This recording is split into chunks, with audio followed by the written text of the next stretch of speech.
Minecraft, I will always play Minecraft windowed. No, Yes!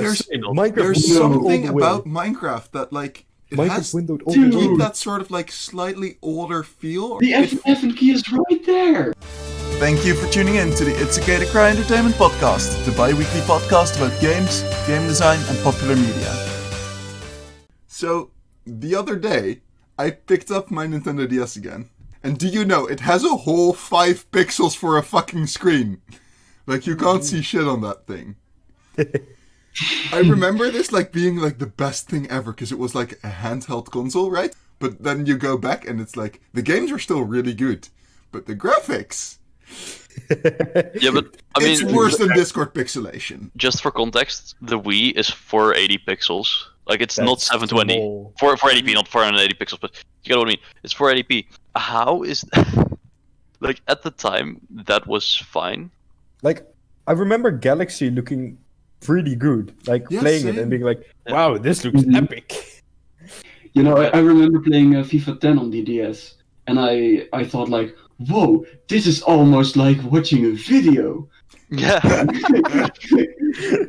Yeah, but that's like, in that context, we think that our graphics are pretty realistic now. Yes. Where is it? Like, how You close just are we imagine to the end? 20 years. I mean, like, there's got to be a point where our graphics are completely realistic, right? And let's take that as our endpoint, because you can't go more realistic than realistic. Well, I mean, when you reach that point, it's all just...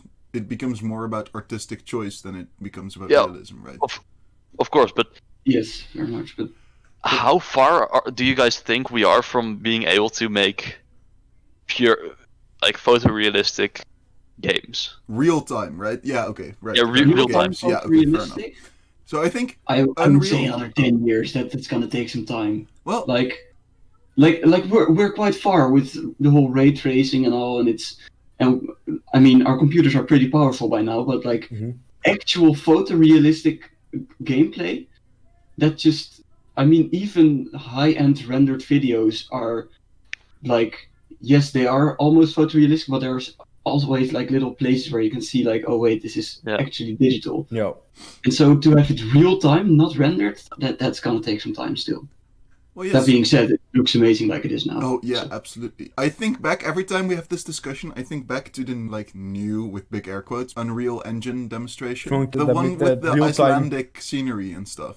Yeah, that was like epic. pretty damn near photorealistic. That was- because that's Oh, the it was thing. Quixel. I think I'm gonna have to double check this before I put it in, but I think when they shot The Mandalorian, you know The Mandalorian, right? It's like this Yeah, Star Wars Yeah. series on They Disney used Plus. this big, like screen. Yeah, dome rather thing. than just having a green screen and then doing everything in post, they have during recording they had a ginormous like LED screen surrounding the scene where they were filming, and then there With was the a scenery on computer it. which took the viewpoint of the camera into account, and then live rendered the scene onto the Yeah. LEDs. Well, that's... Okay, this just sounds like the future. Yeah. And you know Imagine what being the reason guy- is? It's not even like, oh, it looks like, it looks better. It's just literally for the lighting. Yeah. Because Just all your imagine being the reflections guy who now thinks are of that. correct. Because you don't have to, like, draw in the reflections in, like, reflective surfaces. Because you're actually in the scenery. Yeah. And I thought this was so cool. I And I mean- thought, like, the moment that we can do that in real time, to the point where it's good enough for, like, AAA series, I think we're pretty close to doing really good stuff for games. Well, yeah, Yeah, but I that's Yeah, but- scenery though. You've Yeah, and got another like physics object or like hair and cloth and facial expressions will definitely need some. Well, but- tweaking. Would you consider leaves the same as hair? Of course, the density is different, but if you can make photorealistic leaves, I would argue that hair and cloth is not that much different. No, but the thing about cloth, what leaves don't have as much, is that it's like this really almost random movement based on air. And I mean, in games, mostly air is not taken into account. It's just Right. an animation to simulate it. But to have it actually look good, you have to simulate it based upon the movement of your character. Yeah.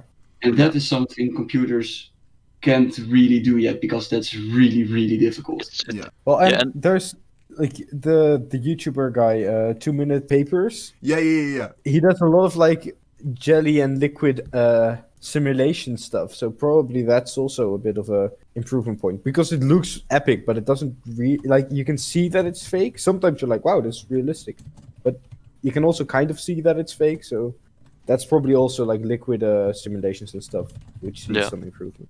it's just physics that needs to be moved. But I think that's one of the biggest points. Like our graphical capabilities are there, but our physics and world coding basically isn't there yet. We have these powerful graphics cards. You can combine 4 of them to make a supercomputer and stuff, and like the rendering that's not the problem. I think the main problem is creating the physics of the objects that you want to render photorealistically. Yeah. So I was doing my once a year cleaning moment of my room, where like go through all my stuff, and I was like, wait, I totally forgot that I had an Xbox and a Wii, right? Because like the Xbox, I was a little late to the Xbox game, to be fair.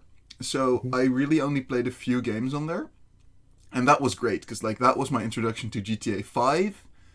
I played the Halos on there, you know. That was like my introduction to proper gaming, if I may, was there. It's like that was my transition from like internet browser games to like, you know, real actual standalone titles.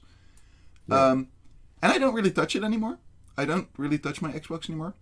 I bring it out once every year or so when we have a LAN party with all the friends that I, you know, used to play Xbox with, and we have this big like night of nostalgia, and we laugh about how bad the aim assist is now because we notice it now. But that's pretty much it. Where on the other hand, my Nintendo DS, and I have it right here next to me, I come back to that thing about every 2 years or so. And the games are still great. Like, as I said, the graphics, you know, it's not that great. You get a few pixels, but the games are still freaking amazing. I think you can see that they're a little dated, right? Like, one of them, which is the Pokemon Mystery Dungeon. You guys might know that. It's an amazing game, but it takes so long to get going. Yeah. So long. Like, I was literally playing this, and it's like, you get 3 hours in until you get to the point where I remember actually playing the game. Yeah. And that's pretty much, like, that's also what inspired me to, like, think about making this Openings of Video Game series. Because, like, I think that's one of the points where you can see that it's a bit dated. Because I don't know many modern games that do this, where you get 2 or 3 hours of just expedition dump in your face before you can really get to play the game. So Mystery Dungeon yeah. is like an RPG thing where you play as the Pokemon. It's really fun. Yeah, but I think that's in old games. You really had this. You had games either choosing to go for gameplay or for tutorial for the first however long, where they either want you to be able to understand the game fully, or they want you to play the game basically. Yeah. And just experience the game. Because the games I played, the Tycoon games and the Stronghold series, I really played those a lot. They just dump you in. You could play the campaign, but I was a kid and I just wanted to build castles and blow people up. Of course. So there's this. And in recent games, I see the tutorial being more and more integrated with gameplay, where indeed you have, like Pokemon, the first however long it takes of tutorial, where they take you by the hand more and they give you more hints. But with modern games, it's more non-restrictive hints. It's just a pop-up saying, hey, you could do this, or hey, this is a possibility, which is of course a trend with open world games. But I think that's really interesting if you look at the early games, that their tutorials, well, they're not bad, but they're quite disappointing coming back to them. I think not all of them. Because, for example, one of the games I also came back to was Misha from the future here. This is supposed to be Zelda Phantom Hourglass. And that one was actually really great. Because it has, like, what, as you say, like, the first hour or two is fairly tutorial-y. But, on the other hand, it really does capture, I think, the experience I remember from playing Zelda right from moment one. It's like, because you're exploring, and you're like doing all these, you're meeting these wacky characters, and you're like, you know, fighting your way through weird dungeons from pretty much moment one. Which is the thing that I really think is important, is like, it's not about as much about like tutorials, because I think they're fairly inherent, but like how much is the experience of your tutorial similar to the experience of your main game. Yeah. And I think that's where Mystery Dungeon, in my opinion anyway, doesn't do a great job. Well, it's still a great game, and where the Zelda games usually do a really great job. Resolutions and games I've played. So this is something I've been I found, like, I used to play Stronghold Crusader a lot. That was my first Stronghold game, and it's still one of my favorite games. And on Steam you have the remastered version, and it was on sale for about €1. I was like, yeah, sure, I'll buy it. It's wasted money because I have it on disc, but I want to be able to have it in my Steam library and download it, so €1, whatever. So I bought it, and the remastered version didn't have scaling to 1080p. Right? Okay. And instead of just upscaling the resolution where it gets blurry and whatever, you get this box in your screen with bars around it. And of course the bars have got their own style and everything, but it was so upsetting because I couldn't just enjoy my childhood game full screen anymore. God. I was so disappointed. And then That's I a still big played one. the heck out of it. Oh, that reminds me. I once, I pirated, so I mean, it's not really bought.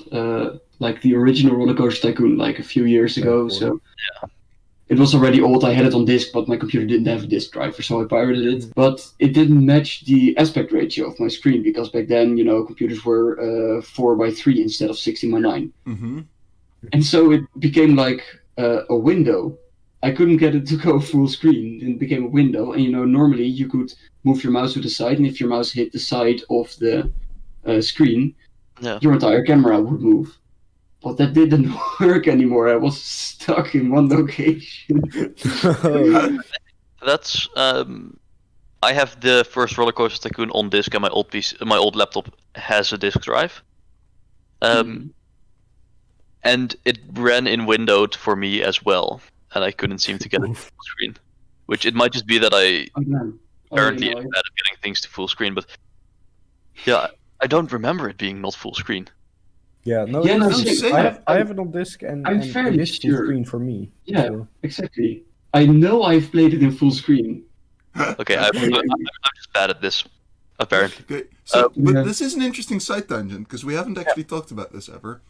Windowed versus full screen versus borderless full screen, or borderless windowed mode. Right? Oh my! Objectively borderless windowed. I mean, yes, I agree with you. Borderless window is just objectively the best. Because I have 3 screens, and when you get out of the window, you want it to, you know, stay there and not fuck up everything, and like put your whole computer on black for like a minute. That's what borderless full screen does for me. Yeah. Borderless, hold up. Borderless window, you just mean that you only have the bar on top, right? With the No, borderless full screen means that it's full screen, but behind the scenes it's actually windowed. It's just stretched weirdly to fit to your screen, which means that all of your computers and everything think that you're just running a windowed program, but you're actually running a full screen program. Because, for example, when I was playing Celeste recently, and I was just enjoying the heck out of it, and then a friend of mine was like, I have no idea what this looks like, show me, right? And so I go to Discord to live share my screen. It's not there, because it's a full screen window. It's a full screen program. Yeah. And so I, you know, it kind of puts me in this position of like, am I gonna play it like windowed and like slightly awkwardly with like a bar at the top for like the next hour? So if my friend can watch, yeah, I am. But I'd rather not, right? Yeah. Yeah, I would prefer full screen over windowed, because windowed to me is so distracting from the gameplay. Especially because I only have the one screen, right? And if I play it windowed, I just get my full screen with a bar on top. Yeah. And that's just a waste of screen real estate, basically. What full screen does for me, especially in CSGO, I had this, on my old laptop, which was quite shit, but if I alt-tab, I would basically have to wait 30 seconds to tap out, and then 30 seconds to tap in. And then somebody told me, hey, just try borderless windowed. Yeah. And I did that. And then it took 5 seconds, which is still long because I had a crappy computer, but it was so much faster that forever changed my life, and I decided to. I mean, I've only played Planet Coaster for like the last 3 weeks or so. Yeah. So that's the only game I can truly say like this is fresh in my memory. But I always play like full screen, no borderless window, no window, nothing. And alt tapping is instant for me. As in, I press alt tab and I'm just instantly. Yeah, in most games it's instant, but it's in some games it takes a while. So it's one of those things where there's, as long as you have not experienced it, there's no reason to not run full screen, basically. And full screen is easier sometimes, because with borderless windowed it sometimes messes up your screens a bit. But having experienced the agony that is your team on Discord yelling at you for not moving out of spawn while your screen is just black waiting for you to tap in. Yeah. I always borderless windowed. It's the same problem with Lego Jurassic World, where it's just you tap out and it's just 15 seconds of black. Yeah. And you're like, okay, I guess I'll wait. So yeah, I'll get myself a drink or something. You know? I do have to say, I think for me it really depends on the game. Like, some games I do full screen, but most games I don't know why. Like you make a fair point that it's screen real estate that you're giving away, and you're totally correct. But I'm just in love with the bar, man. I love the bar. To see the little icon and the title, and it's just like I'm like, yeah, this is the game I'm playing. That actually makes my stomach hurt. Holy shit! Enjoy the bar. That's the most dramatic thing I've heard in years. I think I'm somewhere in between, because like Minecraft, I will always play Minecraft windowed. No, there's something about Minecraft that like it has to keep that sort of like slightly older feel or whatever. Yeah. I can't quite put my finger on it, but the F key is right there. Minecraft but will Minecraft feel full weird. Screen feels weird. Yeah, it just feels feels wrong. weird for full screen. Yeah. Okay, I get that. Let's agree to disagree. Okay. Yeah. The perfect way to run Minecraft, is you boot it windowed and then you press Alt Enter. Essentially, it's borderless windowed, but you get to Alt Tab instantly, and it's. I'll now actually try Minecraft in full screen, and I'll see if that makes my experience different. I tried it recently. It's still wrong for me. It's just wrong. I need the bar, man. I think most games that are indie, I need the bar. I think it adds to the feeling. I mean, can you classify Minecraft as indie still? No, but you want it to feel indie. Exactly. I mean, I mean, the topic is nostalgia and games, so I guess some games sense. Just have shit full screen. Like, I love Cook Serve Delicious. It's a fun game, and it always starts like the default setting is full screen, but its full screen sucks. Like it fucks up with your computer. It doesn't work. The buttons are like shifted wrongly, so like. The places where you have to click still are like when it was windowed, but the screen is full screen. No. And it's like it just doesn't work. It doesn't really matter that much because you just use like key bindings for everything because it's pretty much like a reaction game with key bindings. So you don't really click stuff, so it doesn't matter. But it's still shit if you want to go to the options to change something. You know, you have to guess. I think the button is about here, and try stuff out. So I always play that game windowed because otherwise I'm just gonna cry. Obviously, like when you have a game that malfunctions full screen, you're gonna play windowed, but like, if you don't have to, why would you have the bar? It is just screen estate that you're giving up. And even worse, the bar is on like the smaller side of the screen, so you're giving up the most valuable dimension of your space. Yeah. Well, but it's one of the games that really, like Arthur said, the full screen messes up your computer. One of the games that did that for me was Red Dead Redemption 2.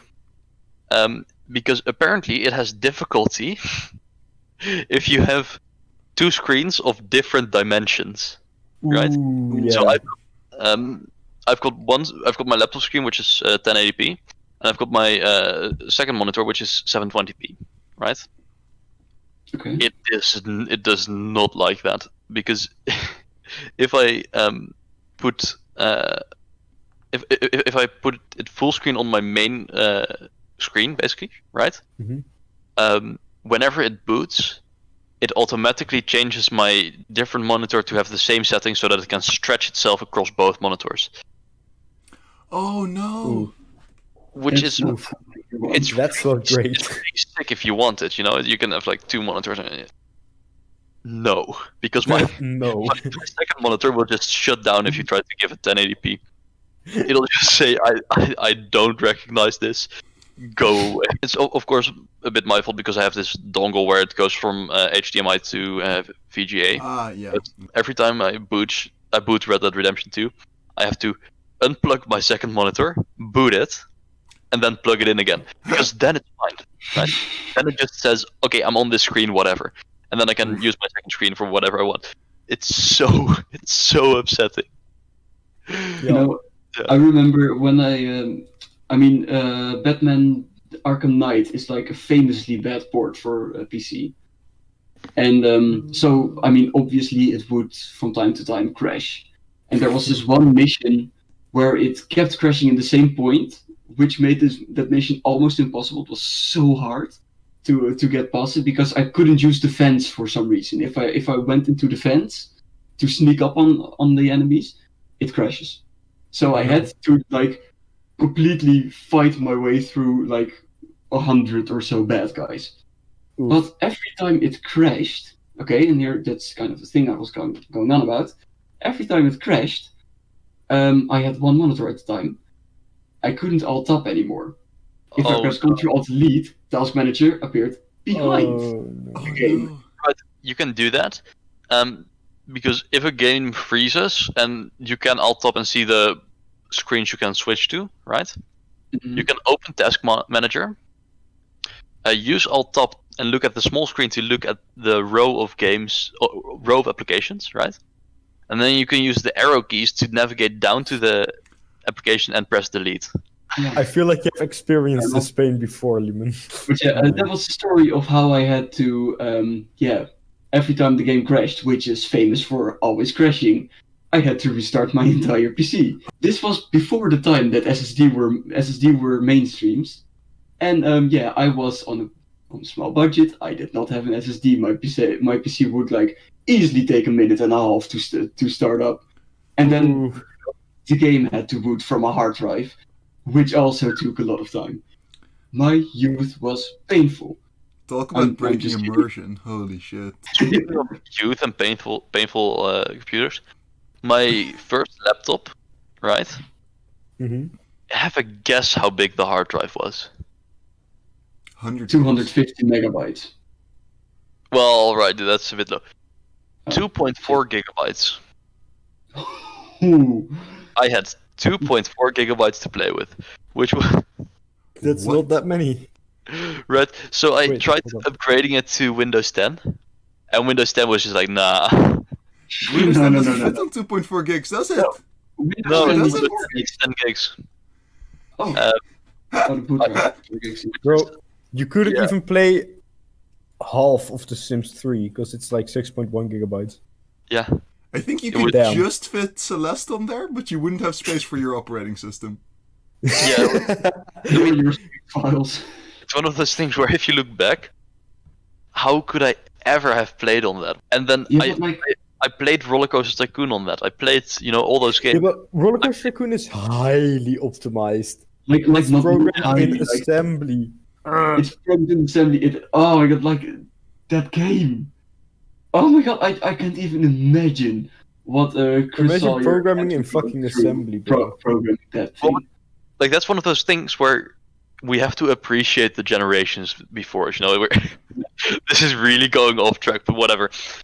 We have to, like, you've got these old IT guys, basically, where they're now in their 60s and 70s, and they made the stuff, They just Yeah. Like, we just boot up Unity and we have a nice sphere and it's like all well lit and stuff. Like, Yeah. they made the stuff that made that possible. yeah. No, they didn't make the stuff that made that possible. They made the stuff that made the stuff that made that possible. Like, Yeah. They were the generation that were making physical, like soldering physical RAM, not sticks. No. Huge ass RAM windows. Yeah, but like that's like one of those things where I saw this video on no, not number file, computer file. It's, well, I mean, I'm gonna offend people, but there's this old guy talking about for loops, right? Where we take for loops for granted, but he explained for loops and the history of them, where you could do for loops, you could do 32 nested for loops. That was the biggest, and people were like, "Yeah, that's great."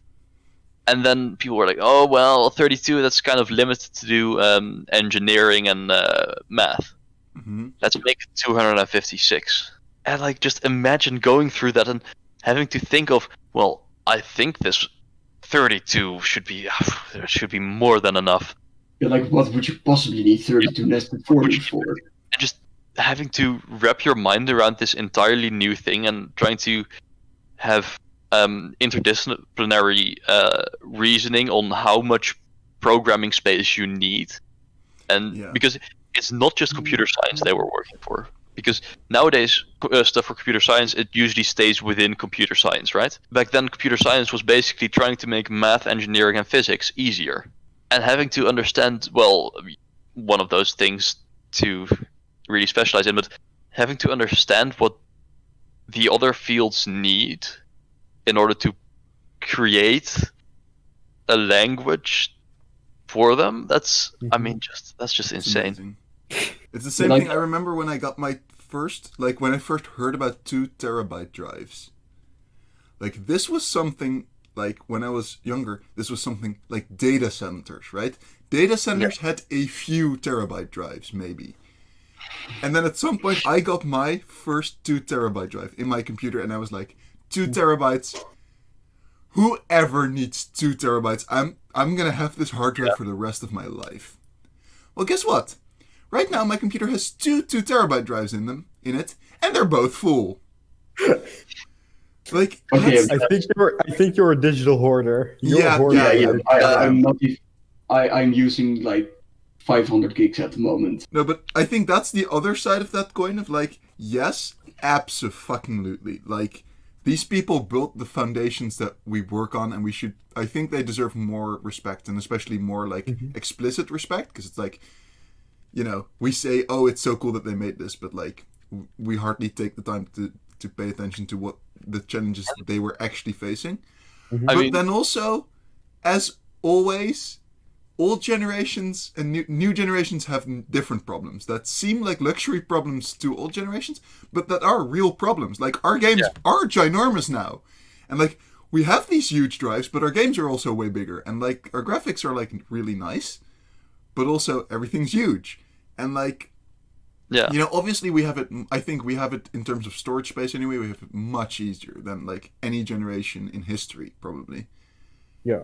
But that doesn't mean that we don't have any of our own problems. Yeah. I think that the storage problem is interesting because I think that saying that we now have more storage than them, so that isn't a storage problem, is like saying, you know, the problem isn't that the storage is a certain number. The problem is that storage is too small of a number, no matter what number it is.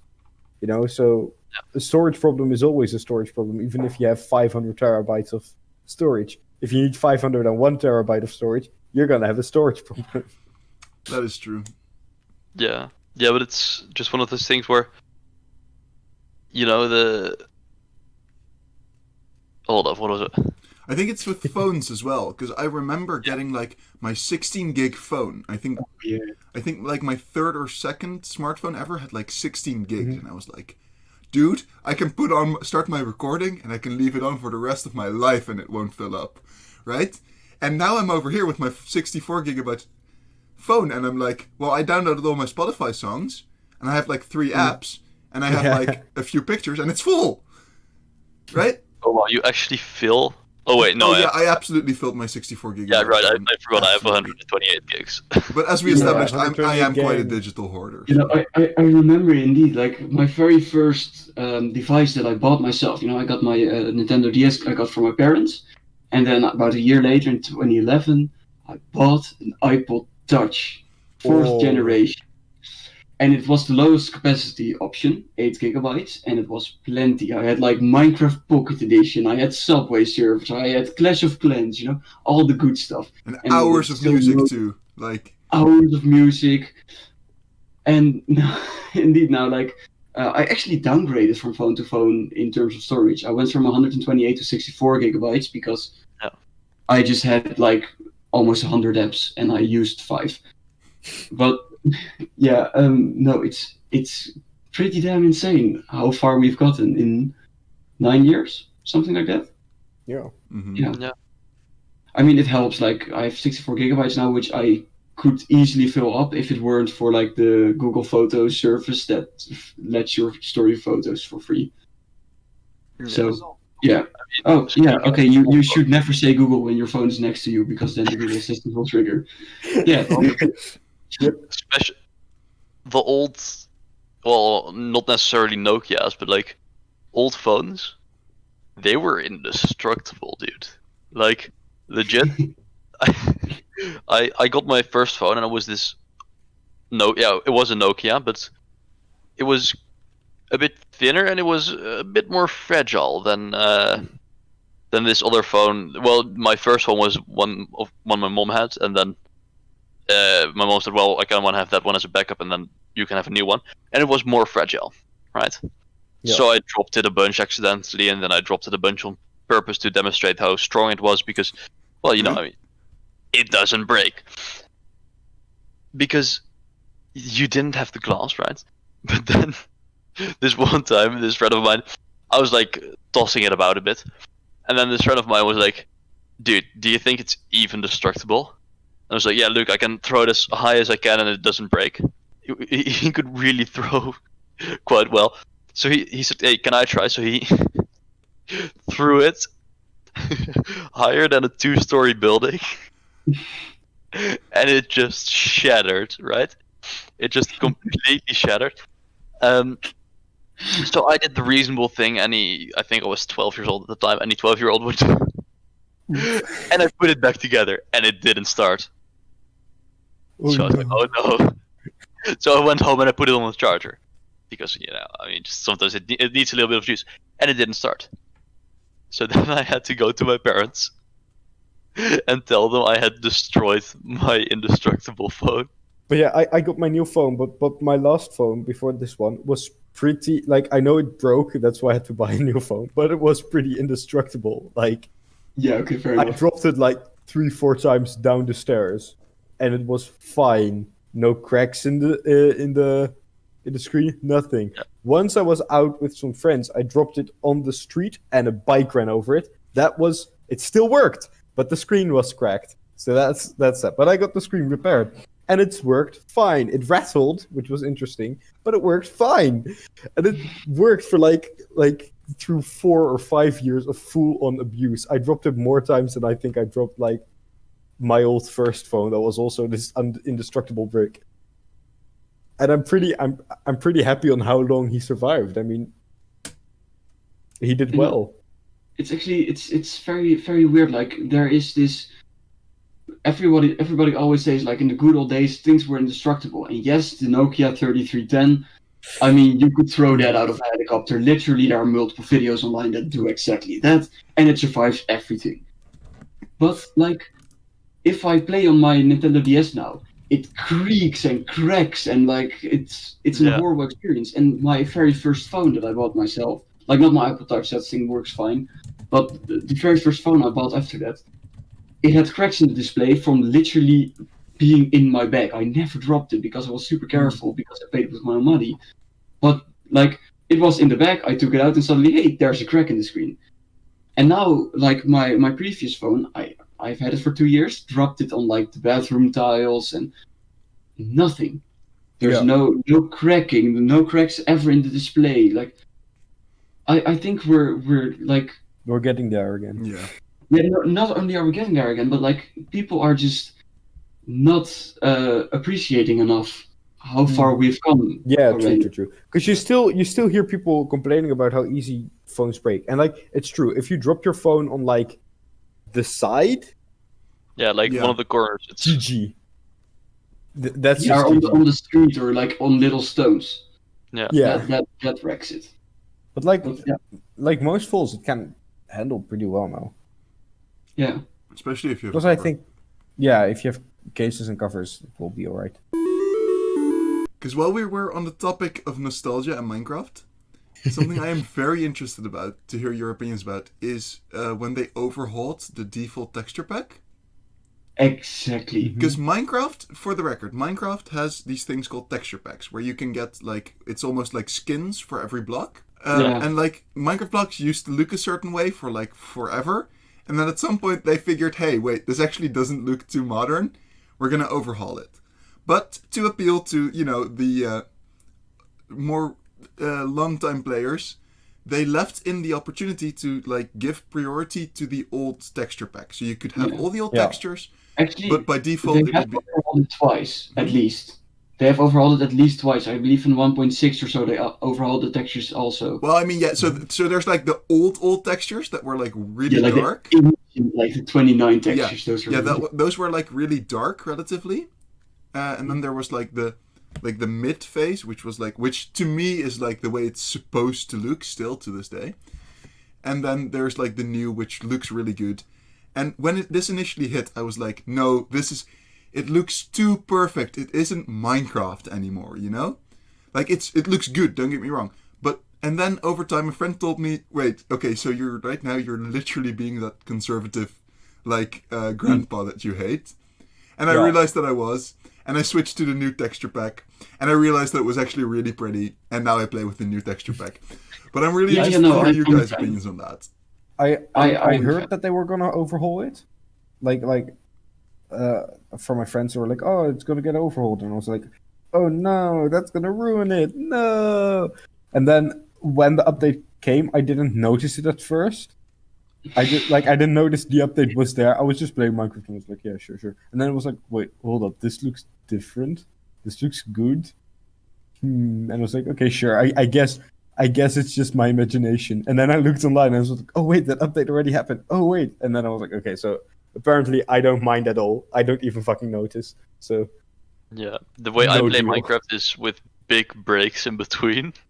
Like I played a bunch for about a month, and then I stopped playing it for about for a like year. 3 years, yeah. So for me, the texture overhaul was just part of me starting to play again, and then oh wow, they overhauled textures, cool. And then I played with it for about 3 weeks, and then I stopped.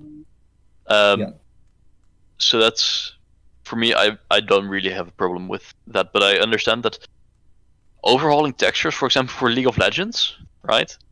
The new cursor, right? I think they changed the cursor from this hand with a glove on type situation to which was a relatively low pixels. Like it was quite low pixel, not really high quality, to a triangle. And at first, I indeed too resisted the change. I was like, I like my I like my little gloved hand, and I'm not gonna switch. And then I said, well, you know what? Why don't I try switching? And then I played with it for about 2 weeks, and then I tried switching back to the hand, and the hand is just so ugly. The new cursor, You know, But Yeah.